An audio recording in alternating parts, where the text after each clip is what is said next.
कातिल की अजीब कत्ल की कहानी। जिसकी हत्या हुई वो जिंदा था, और जो फिर मरने वाला कौन था। जुर्म की दुनिया बाकी अजीब है। कई बार जो दिखता है असल में वो होता नहीं, और कई बार जो होता है असल में दिखता नहीं। ये कत्ल की कहानी भी कुछ वैसी ही है। जिस शख्स की मौत होती है मौके से उसकी लाश भी मिलती है, और सुसाइड नोट भी मिलता है। वहाँ से मौत के सबूत भी मिलते हैं, और मौत की वजह भी। इन सभी को देखकर पुलिस भी मान लेती है कि ये आत्महत्या का ही केस है। लेकिन जब पोस्टमार्टम रिपोर्ट पुलिस के हाथ में आती है तो पूरी घटना ही बदल जाती है। अब पुलिस फिर से तफ्तीश में शुरू करती है। फिर जो कहानी सामने आती है तो उसे जानकर पुलिस भी दंग हो जाती है। आज क्राइम की कहानी में मध्य प्रदेश के एक बेहद ही सस्पेंस थ्रिलर मर्डर मिस्ट्री की सच्ची कहानी। 29 जून 2019 को भोपाल में मिला था एक कैदी का शव। मध्य प्रदेश की राजधानी भोपाल का सेंट्रल जेल, साल 2019, तारीख 29 जून। इस दिन पैरोल पर जेल से निकले कैदी को लौटना था। 14 दिन की पैरोल पर जाने के बाद जेल प्रशासन को भी उसके लौटने का इंतजार था। तभी जेल प्रशासन को लोकल पुलिस से एक सूचना मिलती है। सूचना थी कि उस कैदी की मौत हो गई है। हत्या के केस में उम्र कैद की सज़ा मिलने और जेल की ज़िंदगी से परेशान होकर उसने घर में ही आत्महत्या कर लिया। लोकल पुलिस ने बताया कि कैदी ने एक सुसाइड नोट भी छोड़ा है। हैंड राइटिंग भी उसी की है, और मौत की वजह भी बताई है। इसलिए अब उसके शव का पोस्टमार्टम कराकर केस को बंद करने की तैयारी है। ये जानकर जेल प्रशासन भी उस कैदी के केस को बंद करने के लिए लोकल पुलिस के फाइनल रिपोर्ट का इंतजार करने लगा। जिस कैदी की मौत हुई थी उसका नाम था राजेश परमार। उम्र तकरीबन 34 साल। वह मध्य प्रदेश के भोपाल के नीलगढ़ एरिया के हरिनगर में रहता था। इस पर साल 2014 में एक हत्या का आरोप था। उसी केस में इसकी गिरफ्तारी हुई थी। साल 2016 में उसे कोर्ट ने आजीवन कारावास की सज़ा सुनाई थी, जिसके बाद से वो जेल में ही था। उसी समय राजेश के पिता की मौत हो गई थी। इसी वजह से उसे 14 दिनों की पैरोल मिली थी। इसलिए 15 जून को वो पैरोल पर बाहर आया था। 29 जून को उसकी पैरोल ख़त्म होने वाली थी। इस वजह से उसे हर हाल में 29 जून को जेल में लौटना था। लेकिन 29 जून की सुबह ही उसके घर से आग की लपटें निकलने लगी थी, जिसे देख आसपास के लोगों ने पुलिस को सूचना दी। फायर ब्रिगेड की गाड़ियां और लोकल पुलिस मौके पर पहुंची। आग बुझाने पर देखा गया तो एक युवक बुरी तरह से जल चुका था। चेहरा और शरीर भी पूरी तरह से जला हुआ था। देखकर ही वह मरा हुआ लग रहा था। फिर भी पुलिस ने आखिरी उम्मीदों से उसे तुरंत अस्पताल में भर्ती कराया, जहां डॉक्टरों ने मृत करार दिया। सुसाइड नोट से मौत की वजह का पता चला। अब पुलिस ने घर की तलाश ली तो एक सुसाइड नोट भी मिला, जिसमें लिखा था कि पिता की मौत होने से वो दुखी था। अब परिवार में कोई उसे पैरोल भी नहीं दिलाएगा। इस वजह से वो अब दुनिया से निराश हो चुका है। लिहाजा वो आग लगाकर आत्महत्या कर रहा है। इसके लिए कोई दूसरा जिम्मेदार नहीं है। अब ये सुसाइड नोट एक आधार पर पुलिस ने भोपाल सेंट्रल जेल को भी सूचना दी। सबको पोस्टमार्टम के लिए भेजा गया। साधारण सुसाइड केस की तरह पुलिस ने भी इसे एक तरह से बंद कर दिया। उधर पोस्टमार्टम के बाद सबको रिश्तेदारों को सौंप दिया गया। रिश्तेदारों ने भी सबका अंतिम संस्कार कर दिया। लेकिन इस पूरे केस में 24 घंटे के बाद नया मोड़ आया, जब वहाँ की पुलिस को राजेश परमार की पोस्टमार्टम रिपोर्ट मिली। उस समय के भोपाल पुलिस के नए एसपी अखिल पटेल के पास नीलगढ़ एरिया था।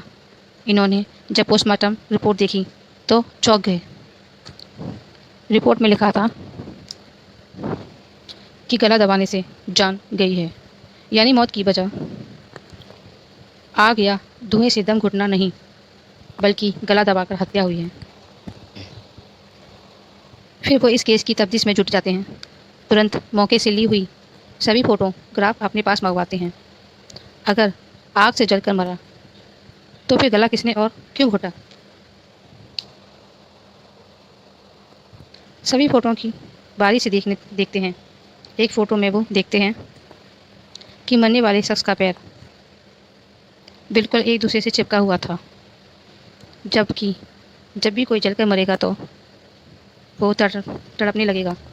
फिर उसके पैर एक दूसरे से चिपकने के बजाय अलग अलग होने चाहिए। लेकिन इस केस में ऐसा नहीं था। दूसरी तस्वीरें भी देखते हैं। उनसे पता चलता है कि उस शख्स का चेहरा और सीने का हिस्सा ही पूरा जला था, जबकि हाथ और पैर ज़्यादा जले नहीं थे और अजीब तरीके से मुड़े भी थे।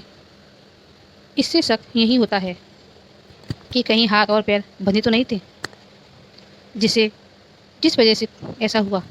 अब इसका पता लगाने के लिए वो पुलिस अधिकारी पूरी टीम के साथ मौके पर जाते हैं। घटनास्थल को बारीक से देखते हैं, फिर आसपास के लोगों से पूछताछ करते हैं तो पता चलता है कि एक दिन पहले जब राजेश परमार के साथ एक या दो और लोग भी देखे गए थे। अब पुलिस केस की फाइल को बंद करने की जगह फिर से खोलती है, जांच शुरू करती है। अब पुलिस को ये शक हुआ कि जिसकी मौत हुई उसकी पहले गला घोंटकर हत्या की गई। लेकिन राजेश को जब सुसाइड ही करना था तो उसकी पहले हत्या क्यों की गई? अगर किसी ने गला दबाया तो वो कौन था? अब पुलिस के सामने ये भी सवाल था कि कहीं ऐसा तो नहीं कि मरने वाला राजेश ही ना हो। अगर ये राजेश नहीं है तो फिर कौन था? इन सब सवालों का पता लगाने के लिए पुलिस ने उसके मोबाइल नंबर का पता लगाया।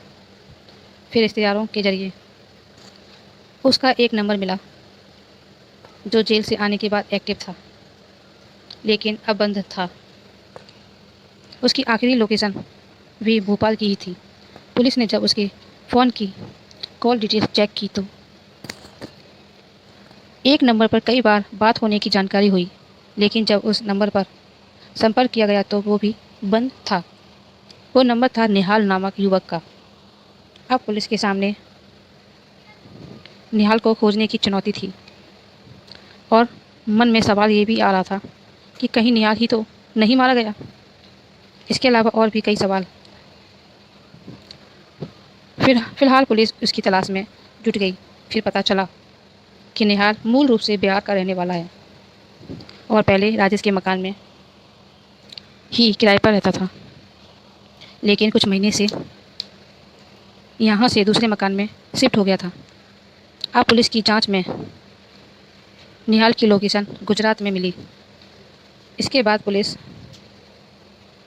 की एक टीम गुजरात पहुंची और दबोच लिया।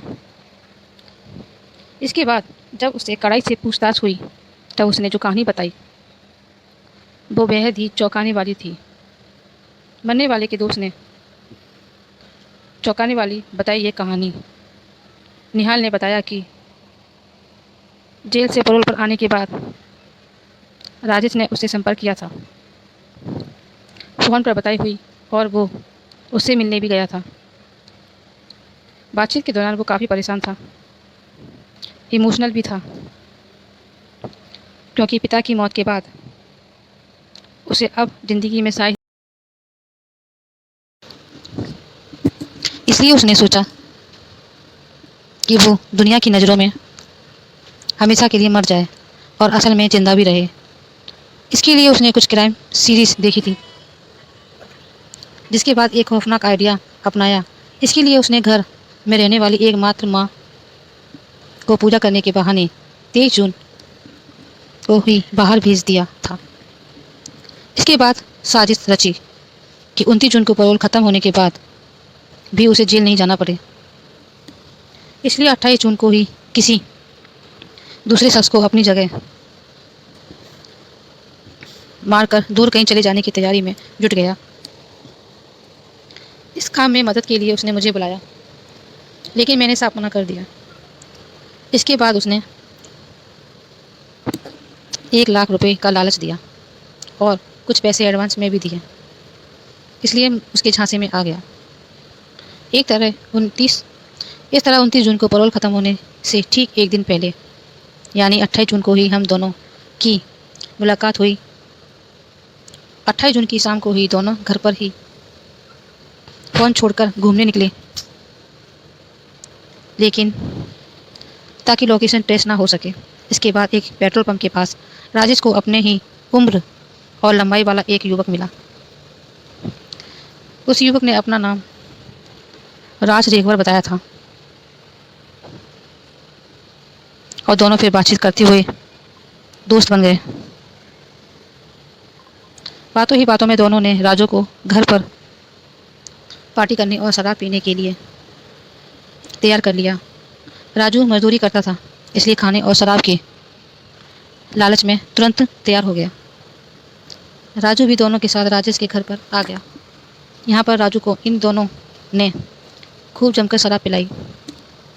जब उसने अपना होश खो दिया, तभी राजेश ने उसकी गला दबाकर हत्या कर दी।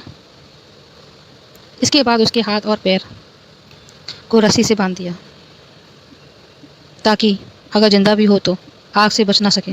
हाथ पैर बांधने के बाद उसे फर्श पर लेटाया और घर में रखी किताबों को उसके ऊपर डाल दिया। फिर राजेश ने खुद ही एक सुसाइड नोट लिखा और उसे कुछ दूरी पर रख दिया, ताकि वो सही सलामत पुलिस को सुसाइड के सबूत रूप में मिल जाए। इसके बाद दोनों ने बाइक से निकाला हुआ पेट्रोल भी डाल दिया, ताकि आग से वो पूरी तरह जल जाए। चूँकि घर का दरवाज़ा बाहर से बंद होने पर साजिश का शक हो सकता है, इसलिए दोनों ने घर के दरवाजे को अंदर से बंद कर दिया और छत के रास्ते बाहर निकल गया। इसके बाद खिड़की से माचिस जलाकर तीली को अंदर फेंक दिया। इस तरह जब आग की लपटें बढ़ गई, तब दोनों एक साथ वहाँ से फरार हो गए थे। साजिश के तहत राजेश ने निहाल का एक पुराना सिम कार्ड सिर्फ लिया और साउथ इंडिया में चला गया। वहीं निहाल गुजरात आ गया था। अब पुलिस ने निहाल की कहानी की सच्चाई का पता लगाने के लिए उस मृत युवक के बारे में पता लगाया, तो ये सच निकला, क्योंकि राजू रेखवर की पत्नी ने 28 जून की रात में ही लोकल पुलिस में गुमशुदगी की शिकायत दी हुई थी। इसके अलावा पुलिस को राजेश के घर से राजू की चप्पल भी मिली थी, जिसे उसकी पत्नी ने पहचान लिया था। ये जानकर पुलिस अब जांच में तेजी से जुट गई। चेन्नई में भोपाल पुलिस ने लुंगी पहन और तिलक लगा राजेश को ऐसे दबोचा। अब पुलिस को पूरी कहानी समझ में आ गई थी, लेकिन जब तक राजेश आंखों के सामने नहीं आ जाता, तब तक जांच अधूरी ही थी। अब पुलिस को ये यकीन था कि आज नहीं तो कल राजेश किसी भी तरह निहाल से जरूर संपर्क करेगा। राजेश भी निहाल का एक पुराना सिम कार्ड ले गया था। इस तरह अगले ही दिन आखिरकार राजेश का फ़ोन निहाल के पास आ ही गया। पुलिस की मौजूदगी में ही निहाल उससे बात करने लगा। राजेश ने वहाँ के हालात के बारे में पूछा कि कुछ गड़बड़ तो नहीं है। निहाल ने बताया कि कोई गड़बड़ नहीं है। पुलिस को कुछ पता नहीं चला। इसके बाद राजेश ने कहा कि चेन्नई में उसे कुछ मदद चाहिए, अगर कोई दोस्त हो तो बताना। इस पर निहाल ने कहा कि वो उसे जल्द ही बताएगा। इसके बाद फ़ोन कट हो गया। अब पुलिस ने भी राजेश को पकड़ने के लिए पूरी फिल्मी कहानी रची। इसके तहत पुलिस के कुछ लोगों को चेन्नई में भेजा और उन्हें लोकल बनकर राजेश से मिलने के लिए बोला। इस तरह निहाल ने राजेश को चेन्नई में रहने वाले अपने एक दोस्त का जिक्र करते हुए उसका फ़ोन नंबर शेयर किया, जिसके बाद राजेश पुलिस वाले को ही निहाल का दोस्त समझकर उससे बात की और मिलने गया। जैसे ही राजेश ने लुंगी और माथे पर तिलक लगाए दो युवकों को निहाल का दोस्त समझकर मदद मांगने पहुंचा, तभी उसे पकड़ लिया गया। इस तरह पुलिस ने एक ब्लाइंड मर्डर केस का खुलासा करते हुए 8 जुलाई 2019 को पूरे केस का मीडिया के सामने लाया था। इस केस के बारे में खुद IPS अधिकारी अखिल पटेल कहते हैं कि ये केस कानून की आंखों में धूल झोंकने वाला था, लेकिन जब बारीकी से केस की जांच हुई तो पूरा सच सामने आ गया। इसके बाद राजेश फिर से सलाखों के पीछे भेज दिया गया। समाप्त। दर्शकों और श्रोताओं, ये फ़ोटो सच नहीं है, ये सिर्फ एक दिखावे के लिए रखी गई है। प्लीज़ इसको सच न मानें। धन्यवाद।